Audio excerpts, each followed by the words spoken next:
Tisztelettel köszöntök mindenkit, aki megnyitotta ezt a videót. Az előző előadásom óta eltelt körülbelül 5 év, és jelenleg egy másik téma foglalkoztat, méghozzá eléggé élénken.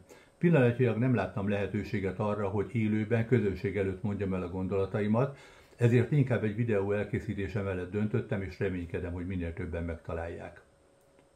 A pünkösdi történetről szeretnék egy kicsit beszélni.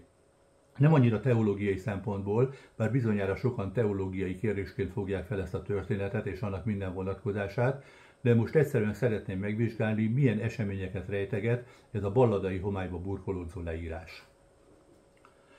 A pünkösd történetét egyik nevezetesebb ősöm, Lukács evangélista írta le, a Szeretett orvos, és nekem az a gondom ezzel a leírással, hogy borzasztóan hiányos. Vannak benne bizonyos logikai bukfencek, amelyek nagyon megnehezítik a történet megértését, illetve nagyon félreérthetővé teszik ezt a leírást. Mentségére legyen szólva, Lukács igazán nem gondolhatta, hogy még 2000 év múlva is olvasni fogják az írását, mert az első keresztények abban hittek, hogy Jézus még az ő életükben visszajön. Egyébként nem volt megalapozatlan ez a várakozás, csak aztán mégis másként alakultak az események, de a lényeg az, hogy ez az írás, az apostolok cselekedetei nem nekünk szól. Nem a késői utókornak szól, hanem kortársaknak. A kortársakról pedig azt kell tudni, hogy ugyanabban a korban éltek, mint a szerző, tehát nagyjából egészéből ugyanazt tudták a világról, mint amit a szerző is tudott, tehát sok mindent nem kellett leírni, mert teljesen fölösleges lett volna, hiszen mindenki tudta. Például, ha én levelet írnék valakinek, és azzal kezdeném a levelet, hogy kedves barátom Jó Teofilus, magyarul írom neked ezt a levelet, mert ma Magyarországon mindenki magyarul beszél, akkor valószínűleg mindenki nagyon furcsán nézne rám, hogy minek kell ilyen butaságokat leírni, hiszen ezt mindenki tudja. Ugyanilyen módon Lukács sem írt saját korának nyelvi viszonyairól, mert mindenki egészen pontosan tudta, hogy ki milyen nyelveken beszél. Ez egy többnyelvű kultúra volt, mindenki beszélt görögül, és mindenki beszélt egy vagy több helyi nyelven. Például a volt asszír birodalom területén az arám nyelv terjedt el hétköznapi beszélt nyelvként, vagy gondoljunk arra a történetre, amikor az apostolok elmentek valahova hirdetni az evangéliumot, és a sokaság felkiáltott likaóniai nyelven. Likaónia Galáciától délre, illetve inkább délkeletre terültek Kis-Ázsiában, és ezek szerint saját nyelvük volt, amit az apostolok nem beszéltek. Tehát csak, hogy világos legyen.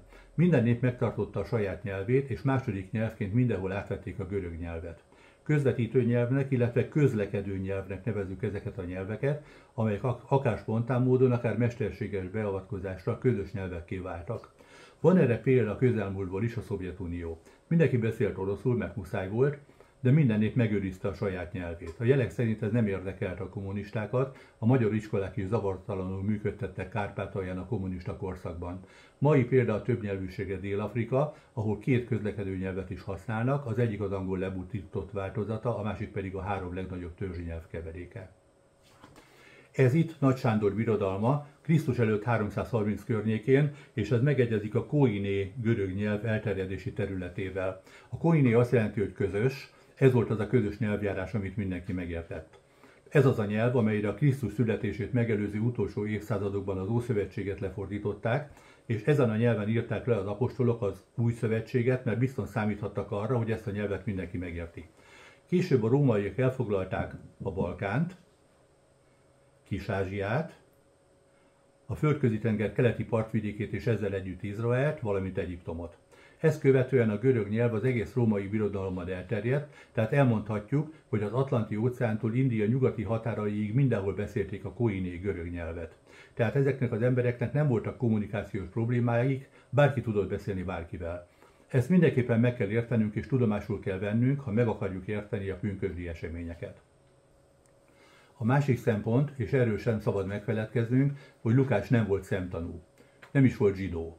Antiókiában, tehát Kis-Ázsiában született, és csak később csatlakozott a kereszténységhez. Tehát Lukács soha nem találkozott Jézussal, és nem volt jelen a pünkösdi eseményeknél. Kizárólag szemtanúk elbeszélése alapján ismerte a történetet. A harmadik szempont, és ez is ugyanolyan fontos, a pünkösdnek volt legalább 3000 szemtanúja, az a 3000 ember, aki Péter prédikációjára megtért. Lehetséges, hogy több szemtanú is volt, mert lehettek ott olyan emberek, akik ha azonnal nem is, de a későbbiekben megtértek. Ezek a szemtanúk mindent láttak és hallottak, és nyilván a későbbi megtérőknek is szívesen elmesélték, hogy mit éltek át. Ezért a pünkösdi események még a 60-as években is élő, eleve hagyományt alkothattak a keresztények körében. Nagyjából a 60-as évek elején íródhatott az apostolok cselekedetei, mert szerepel benne Pál első fogsága, de a második fogsága és a kivégzése nem. Nyilván Lukács is ezerszer hallotta, és ezerszer végig gondolta magában a hallottakat, és amikor leírta a történetet, akkor nem tűnt fel neki, hogy bizonyos logikai összefüggéseket kihagyott. Akkoriban ez nem okozott gondot, mert olvasói is ugyanilyen részletességgel ismerték az eseményeket, mi viszont nem ismerjük. Én most kísérletet teszek arra, hogy pótoljam a hiányzó mozaik kockákat, és összerakjam az egész történetet, és remélem, hogy mindenkinek a számára meggyőző lesz, amit elmondok. Olvassuk el tehát közösen a pünkösdi történetet. Szögletes zárójelbe tettem azokat a szövegrészeket, ami a Bibliában nem szerepel, csak értelmezésként betettem. Miután Jézus elment a mennybe, a tanítványok visszatértek Jeruzsálembe az Olajfák hegyéről, és bementek abba az emeleti helyiségbe, hol a szállásuk is volt. Ott volt Péter és Jakab, János és András, Fülöp és Tamás, Bertalan és Máté, Jakab az Alfeus fia, Simon az Elóta és Júdás a Jakab fia. Valamennyien egy szívvel, lélekkel elmerültek az imádkozásban és a könyörgésben, az asszonyokkal és Máriával, Jézus anyjával és Jézus testvéreivel együtt. Körülbelül 120-an lehettek. És amikor a pünkösd napja eljött, valamennyien, tehát 120-an teljes egyetértésben együtt voltak. Hirtelen erős zaj támadt, amely olyan volt, mint a heves szélvihar zúgása, és betöltötte az egész épületet, ahol tartózkodtak. Megjelentek előttük valamiféle lángnyelvek, amelyek szétoszlottak, és mindegyikükre leszállt egy-egy ilyen lángnyelv. Ezzel valamennyien megteltek Szent Szellemmel, és különféle nyelveken kezdtek el beszélni, amit a Szent Szellem adta a szájukba az idegen nyelv szavait. Azokban a napokban sok istenfélő zsidó férfi tartózkodott Jeruzsálemben, akik az ünnepre jöttek fel a városba. Amikor az zúgás felhangzott, nagy tömeg gyülekezett össze az épület körül, és legnagyobb megdöbbenésükre azt tapasztalták, hogy mindenki a saját nyelvén hallotta beszélni a tanítványokat. Ámuldoztak és így tanakodtak egymás között. De hiszen ezek az emberek mind galileaiak. Hogy lehetséges az, hogy valamennyien a saját anyanyelvünkön halljuk őket beszélni? Nagyon sok helyről jöttünk, mégis valamennyien azt halljuk, hogy a mi nyelvünkön beszélnek az Isten nagyságos dolgairól. Csodálkoztak és tanástalanul ezt kérdezgették egymástól. Ez meg mi akar lenni? Péter azonban maga körül gyűjtötte a többi 11 apostolt a sokasságból, és fennhangon megszólította a tömeget. Először is szeretném, hogy kicsit megnéznénk az események fizikai környezetét. Tehát a tanítványok visszatértek az Olajfák hegyéről a városba, a szállásukra. Ez valamiféle fogadó lehetett, akkor már elég régóta ott voltak Jeruzsálemben, nyilvánvalóan valahol aludniuk kellett, enniük kellett, tehát valahol létezniük kellett, és még utána is azt mondta nekik Jézus, hogy maradjanak Jeruzsálemben, amíg el nem küldi az Atya ígéretét. Tehát valahol be kellett rendezkedniük. Ez egy fogadó lehetett, méghozzá elég nagy, mert az emeletén volt egy legalább 120 fő befogadására alkalmas étkező. A görög szövegben a hyperoion szó szerepel, ami egészen pontosan azt jelenti emeleti nagyterem, emeleti étkező, a latin szövegben pedig a cenaculum szó szerepel, ami ugyanezt jelenti, emeleti nagy étkező helyiség. Ez elegendő volt ahhoz, hogy 120 embert befogadjon, ott van a szövegben, hogy ezek a tanítványok, akik rendszeresen összegyűltek imádkozni, az asszonyokkal együtt 120-an volt, körülbelül 120-an voltak.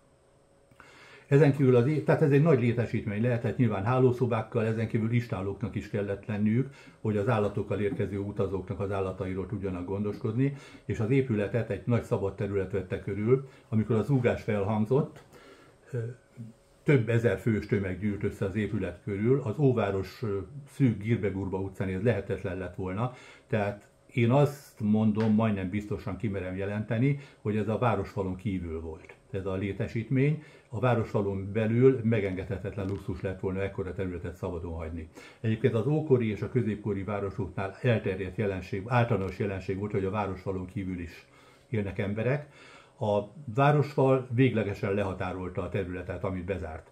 Csak korlátozott számú ember fért ott el, de a városok már akkor is vonzották az embereket a többlet lehetőségek miatt, tehát akik kiszorultak a városból, azok a városfalon kívül telepedtek le, de ez is a városhoz tartozott. Együtt létezett, együtt élt a várossal a városfalon kívüli terület, tehát jogosan mondja a Biblia, hogy a városba mentek a tanítványok. Itt volt ez a nagy szállás, ezzel a nagy emeleti teremmel. Na most az a kérdés gyakran felmerül, hogy 12 vagy 120 tanítvány volt együtt. Hát az első részben egyértelmű ott van, hogy 120, de A Biblia fejezetekre van osztva a könnyebb tájékozódás érdekében, de ez nagyon megtévesztő, ez a fejezetekre osztás. Gyakran úgy olvassuk az egyes fejezeteket, mintha az előzmények ott se lennének. Muszáj, hogy ott legyen a fejezetekre osztás a tájékozódás miatt, de nem szabad úgy olvasnunk a Bibliát, hogy figyelmen kívül hagyjuk az előzményeket. Ha külön nézzük a második fejezetet, akkor könnyed az a benyomás alakulhat ki, mint ami el is terjedt, hogy a 12 apostol volt együtt. De ott van az első részben, hogy 120-an voltak, akik rendszeresen összegyűltek imádkozni, pont a nagy ünnepen hagyták volna ki a többieket, az apostolok, ez eléggé valószínűtlen. Tehát én azt javaslom, hogy inkább ezt a 120-as számot fogadjuk el, ennek később még nagy jelentősége lesz egyébként. Következő, megtörténik a csoda, leszáll a Szent Szellem, és az lesz a következő kérdés, hogy osztott vagy szétoszló lángnyelvekről beszélünk. Ez itt, ami most a képernyőn látszik, az egyik kedvenc weboldalam, a biblehub.com. Itt megjelenik 46 teljes angol nevű bibliafordítás. 46 bibliafordítás, mert elég arra, hogy elég pontosan körülírja, mi szerepel az eredeti szövegben, mert görögül sajnos nem tudok. De hogyha megnézzük ezt a 46 bibliafordítást, ennek körülbelül a felében osztott lángnyelvek szerepelnek, a másik felében pedig szétoszló lángnyelvek. Na most, hogyha nagyjából fele-fele arányt látunk, én ez alapján azt feltételezem, hogy a kéziratok két változatban léteznek, az egyikben ez szerepel, a másikban az. Egyébként ez teljesen természetes jelenség, akármennyire is lelkiismeretes volt egy másoló, elkerülhetetlenül belecsúsznak kisebb változások. Ezzel foglalkozik a bibliakritika, tehát a szövegkritika. Ha valaki szeretne elmélyedni ebben a kérdésben, kiindulásnak javaslom ezt a tanulmányt, az Evangélium hitelessége címmel, de nagyon sok minden szerepel az interneten bibliakritikáról. A bibliakritika nem azt jelenti, hogy jól megkritizáljuk a Bibliát, hanem a szövegelemzést, az eredeti kéziratok, fordítások elemzése, és ebből a szakértők nagyon sok következtetést le tudnak vonni. Én nem vagyok szakértő, én szakfordító vagyok, de több mint 30 év gyakorlatom van fordításban és szövegek értelmezésében. Tehát az angol fordítások, az a 46 fordítás, körülbelül a felében ez szerepel, felében az. Én azt javaslom, hogy a szétoszló lángnyelveket fogadjuk el, mert megjelennek, mindenkinek jusson, eloszlik. Annak, hogy ez most osztott lángnyelv volt, olyan nagy teológiai vagy szellemi jelentősége szerintem nincs. Én azt mondom, mindenki azt fogadja, amelyik szimpatikusabb neki, ezen nem fogunk összeveszni. Most nézzük meg lépésről lépésre a történetet. Tehát a tanítványok ott vannak az emeleti teremben, 120-an, imádkoznak, megszólal az zúgás, megjelennek a lángnyelvek, elkezdenek nyelveken szólni, de a zúgás nem csak az épületben hangzik, hanem körülötte is. A sokaság összegyűlik az épület körül, és mindjárt felmerül a kérdés, hogy hogyan hallhatták, hogy bármit is mondanak a tanítványok. Az apostolok cselekedetei nem mondja azt, hogy a tanítványok kijöttek, de biztosan kijöttek. Itt van az egyik logikai bukfenc a történetben, mert a tömeg, mikor összegyűlt az épület körül, mi azt sem tudhatta, hogy bent van valaki. Tehát a tanítványok kijöttek. Na, kijön 120 tanítvány, ott állnak egy csomóban és nyelveken szólnak. Mit értettek abból az emberek? Garantálom, hogy egy szót se. Ha 120 ember egyszerre beszél, ráadásul mindegyik más nyelven, abból egy árva kukkot nem lehet érteni. Következő logikai bukfenc, csak úgy érthettek bármit is az emberek abból, amit a tanítványok mondtak, ha a tanítványok szétoszlottak és oda mentek az emberekhez. Akkor most nézzük meg egy kicsit a tömeget. A szélrózsa minden irányából jöttek, különböző tartományokból, városokból, falvakból, és azt hiszem, hogy megalapozottan feltételezhetjük, hogy a rokonok, szomszédok, barátok nagyjából együtt, egy csoportban utaztak, és valamennyire ott is próbáltak együtt maradni, ha abban a tömegben szétszórodnak egymásról, nehéz lett volna újra megtalálni egymást. Tehát ott álltak az épület körül, 10-20-30-as csoportokban, tanítványok oda mentek hozzájuk, részint nyelveken szóltak, részint pedig szóba elegyedtek velük, majd mindjárt megmondom, hogy ezt honnan tudom, és azért hallhatták az emberek, hogy a tanítványok nyelveken szólnak, és az ő nyelvükön szólnak, mert úgy már lehetett érteni. Tehát ha oda megyek 10 emberhez, és mondok valamit, ők értik. Ha 120 ember egyszerre beszél, abból biztos nem lehet érteni semmit. Most nézzük meg a 6. verset. Tehát a sokaság megzavarodott, mert mindenki a saját nyelvén hallotta beszélni a tanítványokat. Ez a mondat kétféleképpen értelmezhető. Szemantikai, jelentéstani értelemben valóban felfogható úgy, hogy a tanítványok beszéltek valamilyen nyelven, és aztán valamilyen csoda folytán az emberek a saját nyelvükön hallották. ennek mondjuk kicsi a valószínűsége, a nyelveken szólás egyszerűen nem így működik. Van egy régi filozófiai elmélet, úgy hívják, hogy Occam borotvája. A 14. században dolgozta ki egy ferences rendi szerzetes, és azt mondta, hogy ha egy jelenségnek egynél több lehetséges magyarázata van, akkor mindig a legegyszerűbb magyarázatot célszerű figyelembe venni, mert valószínűleg az a helyes.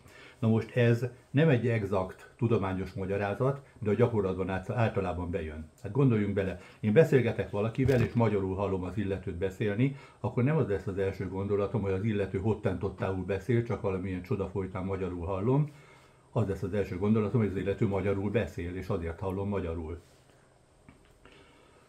Tehát itt egy félreértés muszáj eloszlatnom, nem létezik olyan, hogy nyelveken hallás. Nyelveken szólás van. Tehát nem a sokaság, a sok ezres tömeg kapta meg a Szent Szellem ajándékát, hogy elkezdjenek nyelveken hallani, hanem a 120 tanítvány kapta meg a Szent Szellem ajándékát, hogy elkezdjenek nyelveken szólni. 120 tanítvány a 120 lehetséges nyelv. Ezért nem mindegy egyébként, hogy 12 vagy 120-ról beszélünk, mert annyi helyről jöttek az emberek, hogy kellett a sok-sok nyelv, hogy mindenkinek jusson egy tanítvány, aki éppen az ő nyelvén szól.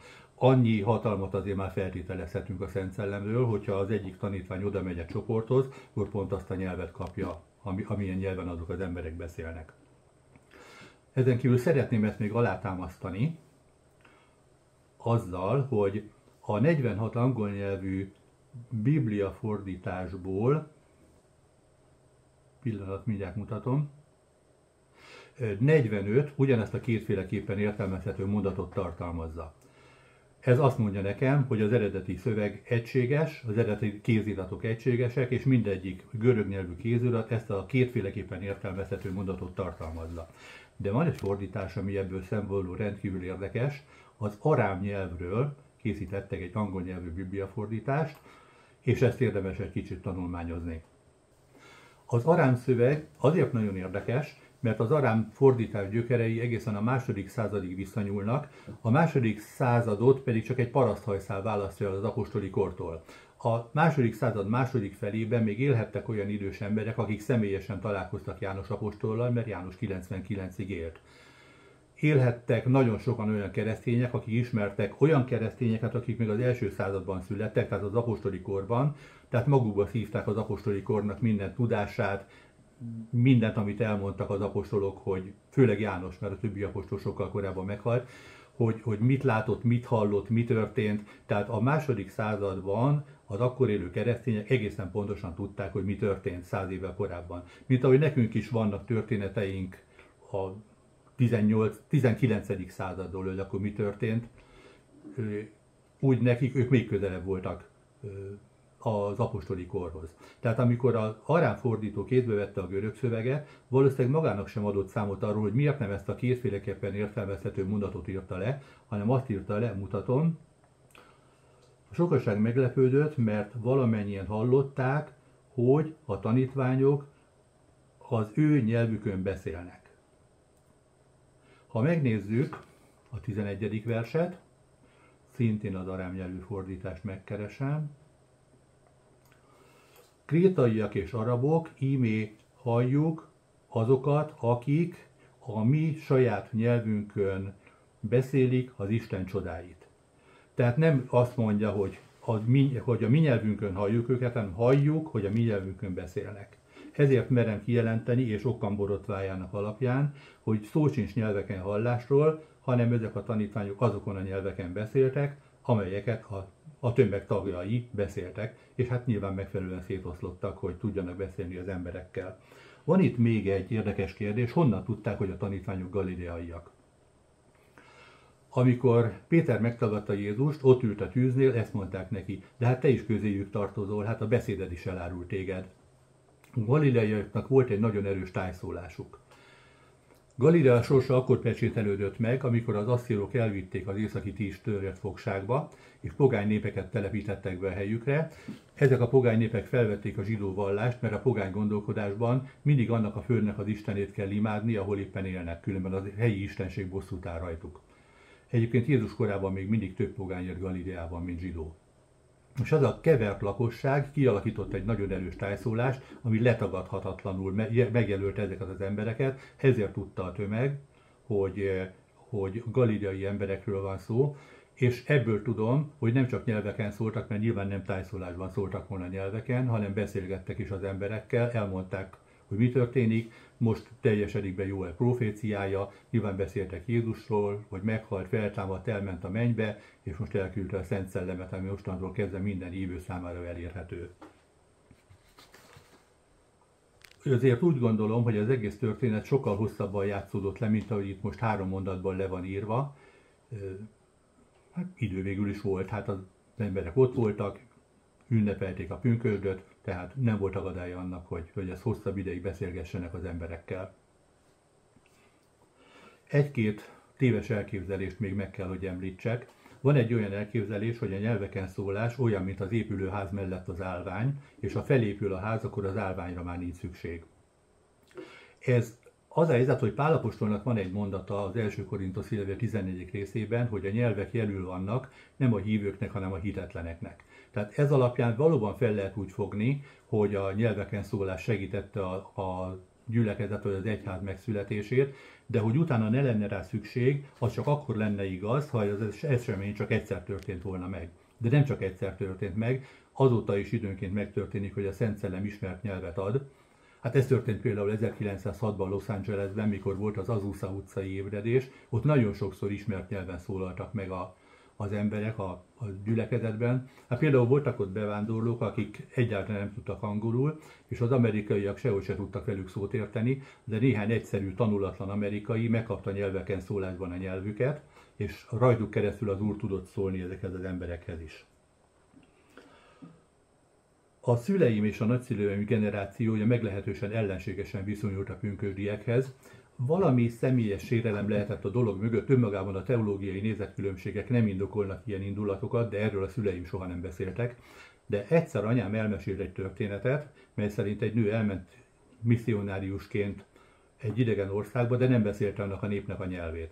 És mindaddig, amíg nem tanulta a nyelvet, nyelveken szólásban megkapta a nyelvet, hogy tudjon szólni az emberekhez. Még több ilyen kisebb jelentőségű, nem ilyen nagy horderejű eseményt is hallottam, amikor ismert nyelven szólalt meg valaki, de nyilván rengetegszer megtörténik, hogy nem tudunk róla. Hát, hogy Afrikában vagy valahol eldugott helyen történik ilyen, nyilván róla is csak nem is tudunk. Elterjedt az a nézet, hogy már nincs szükség a nyelveken szólásra, mert létrejött a gyülekezet, ma már nem kell. Hát ez tévedés, ugyanis a nyelveken szólásnak semmi köze nincs a gyülekezet építéséhez. Pál azt mondja, hogy aki nyelveken szól, önmagát építi. Ugyanezt mondja Júdás, ti azért szeretteim, épüljetek az szentséges hitetekben, Szent Szellem által imádkozva.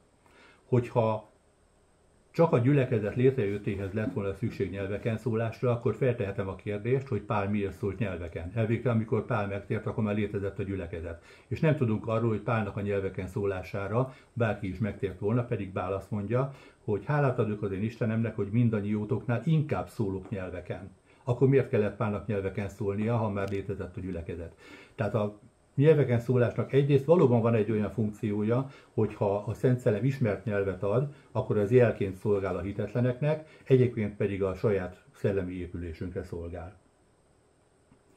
És akkor most felteszem az $1 millió kérdést, milyen nyelven prédikált Péter pünköstkor? Görögül természetesen. Egy ilyen, hát elterjedt az a nézet, hogy nyelveken szól a prédikál, de ezt a Biblia egy szóval se állítja, és egy ilyen soknyelvű környezetben a nyelveken szólás nem használható kommunikációs eszközként. Hát azt mondja, hogy a tanítványok különféle nyelveken szóltak, amit a Szent Szellem adta nekik, hogy szóljanak. Most tegyük fel, hogy Péter hottentottául beszélt. Elkezd hottentottául prédikálni, akkor a jelenlevő hottentották értik, amit mond, de az uhungaiak meg az uluk nem. Tehát hogyha nyelveken hallásban gondolkozunk, akkor természetesen elképzelhető, csak az a baj, hogy nyelveken hallás nem létezik. Tehát Péter görögül prédikált, mert mindenki tudott görögül, aki ott volt. A feljegyzésekből kitűnik, egyszer az interneten olvastam, régi kódexekben szerepel, hogy mindaddig, amíg a kereszténység államvallás nem lett, a nyelveken szólás mindennapos gyakorlat volt a keresztények életében. A 4. század elején engedélyezték a kereszténységet, tehát akkor már nem üldözték, a 4. század végén államvallás lett, és akkor az lett a probléma, hogy egy csomó újján nem született ember betódult az egyházba. Hát állítólag meg olyan is volt, hogy néhány ezüstpénzt fizettek azoknak, akik bemerítkeztek, hát ilyenre mindig lehet embert találni. De az egyház tele lett olyan emberekkel, akik nem születtek újjá, tehát nem is kaphattak szent szellemet, tehát nem is szólhattak nyelveken.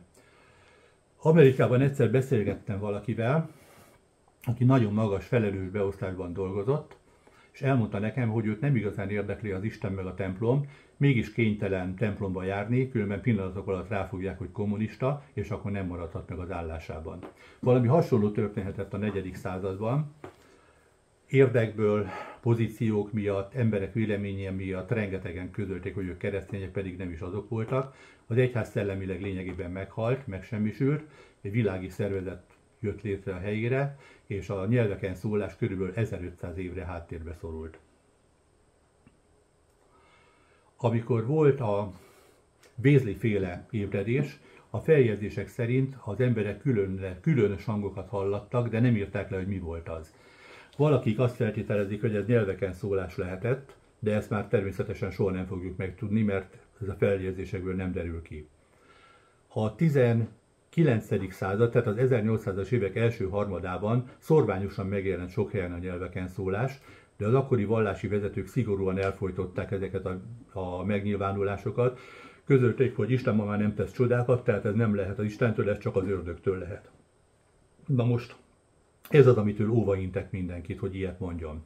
Ha valaki nem tud mit kezdeni a nyelveken szólásra, akkor mondja azt, hogy én ezt nem értem, nekem ez idegen, még tanulmányozom ezt a kérdést, bármit, csak azt nem, hogy az ördögtől van, mert ez mindenképpen súrolja már a Szent Szellem elleni káromlásnak a határát, ezt az egyet nem mondja senki. Minden más mondhat, csak ezt az egyet ne. A 19. század végén Kansas államban, mindjárt mutatom a képet, volt egy Charles Parham nevű ember, akinek volt egy kis keresztény csoportja, és azt mondta, hogy a keresztények életéből valami hiányzik. Felkérte a csoportjához tartozó embereket, hogy tanulmányozzak az új szövetséget, vajon mi lehet az, ami hiányzik az életünkből, és a Biblia tanulmányozása után arra következtetésre jutottak, hogy a nyelveken szólás hiányzik. Elkezdtek imádkozni azért, hogy megkapják a nyelveken szólás ajándékát, és 1901. január 1-én ez az Agnes Osman nevű nő elkezdett szólni nyelveken. Szimbolikusnak tűnik ez az időpont, és az is azt jelzi, hogy a 20. század beköszöntével új korszak kezdődött a kereszténység életében, és még egy képet szeretnék mutatni.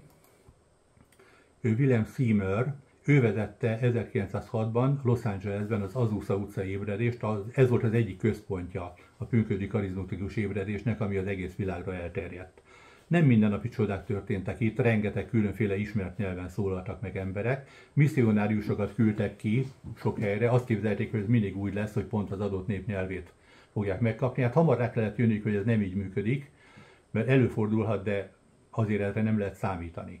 De ennek ellenére ezeknek az embereknek nagyon sokat köszönhetünk, emlékezzünk rájuk tisztelettel.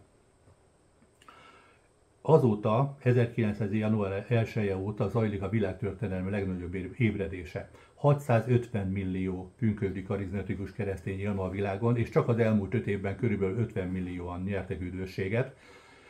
Ekkora a megtérési hullám soha nem volt a világtörténelemben, az is igaz, hogy ennyi ember soha nem is élt a Földön, ennek ellenére ennek az 50 millió embernek nagyon kell örülnünk.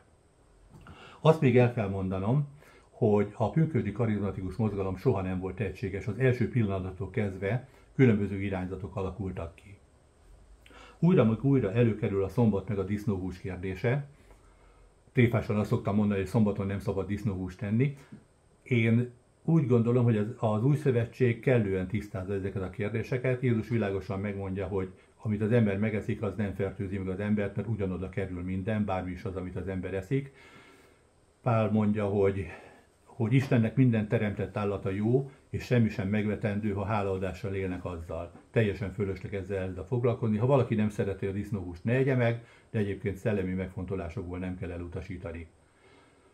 Ami a szombatot illeti, a kolossai levélben világosan ott van, a szombat csak előkép. A római levélben ott van, hogy mindenki, az egyik ember az egyiket különnek tartja, a másik egyformán tart minden napot, mindenki a saját meggyőződése felül legyen meggyőződve. Ha ez fontos kérdés lenne, akkor Pál nem ezt mondja. Tehát ez azt jelenti, hogy nem olyan fontos kérdés, ez csak ne veszekedjetek rajta. Újra meg újra előkerül az a kérdés, hogy nem az Atya, Fiú, Szent Szellem, hanem a Jézus nevére kell megkeresztelni a keresztényeket. Na most az apostolok cselekedeteiben valóban van egy olyan történet, amikor Pál találkozik hívőkkel, akik János keresztségére voltak megkeresztelve, és megkeresztelte őket a Jézus nevére, de a Jézus nevére történő keresztség nem az Atya, Fiú, Szent Szellem nevére történő keresztséggel áll szemben, hanem a János keresztségével. Tehát a kettő szerintem egy és ugyanaz, én ezt jóhiszemű tévedésnek tartom. Egy helyen az Új Szövetség beszél arról, hogy keresztségek. Tehát tulajdonképpen még értelmezhető is úgy, hogy többször is meg lehet keresztelkedni, de azért ennek olyan nagy jelentőséget nem látom. Vannak nézeteltérések azzal kapcsolatban, hogy egyes csoportok kizárólag akkor ismerik el, hogy valaki megkapta a Szent Szellemben való keresztséget, ha szól nyelveken. Most ez azért nem stimmel, mert Pál azt mondja az 1 Korintus 14-ben, hogy nem mindenki szól nyelveken. Ezt őszintén szóval nem értem, hogy miért, de hát Pál biztos jobban tudta, de ez azt jelenti, hogy ezzel nem lehet lemérni, hogy valaki megkapta a Szent Szellemben való keresztséget, vagy nem. A közelmúltban lefordítottam magyarra Daniel Kolenda egyik könyvét, és ebben remélem, hogy hamarosan nyomtatásban is megjelenik, és ebben a könyvben Daniel Kolenda leszögezi, hogy ha valaki megkapja a Szent Szellemben való keresztséget, akkor a Szent Szellem valamilyen módon meg fog nyilvánulni. Hogy milyen módon, azt ő dönti el, ez lehet a nyelveken szólás, de más is lehet. Például az üdvösség, az üdvbizonyosság erőteljes, mindent átható érzése, amikor az ember minden porcikájában érzi is tudja, hogy üdvössége van, mert a Szent Szellem bizonyságot tesz a mi szellemünkben, hogy Jézus Krisztus örökös társai vagyunk. Megtörténhet, hogy valaki kirobbanó örömet él át, vagy mindent elárasztó békességet. Ezt bízunk a Szent Szellemre, ezt majd ő el fogja dönteni, de valamilyen módon meg fog nyilvánulni, ami nem feltétlenül a nyelveken szólás. Vannak elég komoly, mondjuk úgy, hogy elkeseredett késelyre menő viták azzal kapcsolatban, hogy mit kell gondolnunk a démonokról. Vannak, akik azt mondják, hogy démonok nem is léteznek, ez csak a korabeli embereknek szóló megfogalmazás, akik sok mindent nem tudtak a világunkról. Vannak azt mondják, hogy démonok léteznek, de jó messzire, hogy ne zavarják a mi köreinket. Vannak, akik elfogadják, hogy igen, démonok léteznek, és harcolnunk is kell ellenük. Vannak, akik minden bokor mögött démont látnak, és a skála másik végén ott van a stratégiai szintű szellemi hadviselés, tehát a magasságban lakó fejedelemségek és hatalmasságok ellen folytatott harc. Na most ettől óva intenék mindenkit, ezek a fejedelemségek és hatalmasságok nagy hatalommal rendelkeznek, és nem szeretik, ha zaklatják őket.